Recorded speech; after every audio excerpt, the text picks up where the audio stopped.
you see?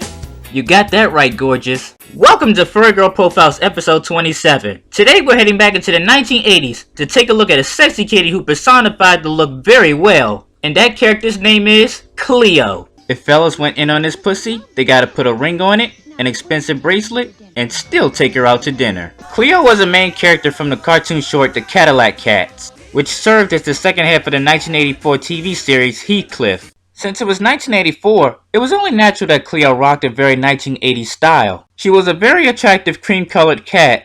Her red hair was big and puffy, which was the trend at the time, alongside her pink leg warmers. Cleo was a pet cat who lived inside of a music store, along with her friend Bush the dog. And even though this particular kitty loves it clean and tidy, she often hung out with a group of troublemaking pranksters that lived in a junkyard known as the Cadillac Cats. The shortest of the group, known as Riff Raff, was not only the leader, but also her boyfriend. I am your future. Oh, Riffy. In fact, Cleo's been with the Cadillac Cats from the very beginning.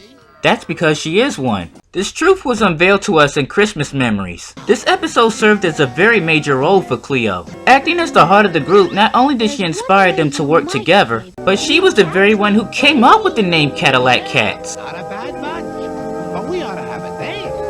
How about the Cadillac Cats? The caddy did save you. She's also the reason Wordsworth has his famous headset. Even though Cleo's personality is usually sweet and kind, on occasions, she proved to us that she had the attitude of a saber tooth. May I be seated, miss? As long as your legs don't bend the wrong way, why not? That's right, before Minerva Mink came along, there was Cleo.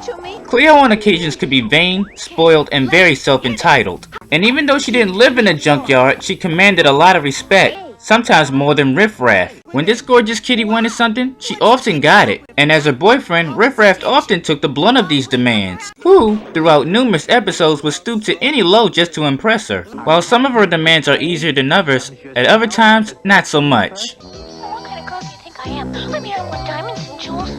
I just don't go out with you for nothing, you know. I want something in return. Even though they genuinely cared for each other, because of their unsteady relationship, it at times put them at odds with each other from outside forces, leading to moments where Riff would either have to fight for her, or to moments of complete misunderstandings in the relationship. Then maybe you can explain this, too.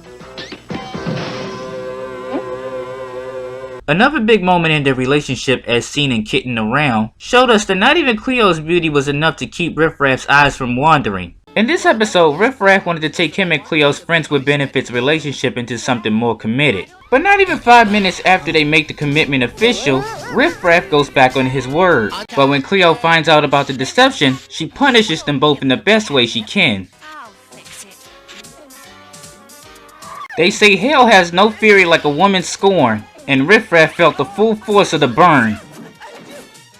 By the end of the night, not only did Riff Raff have no girl, but his friends took off on him too. But because this cartoon had no continuity, nothing more ever came of it, and the show went on as if it never happened. This has been Furry Girl Profiles Cleo. Subscribe for future videos, and I'll see you next time.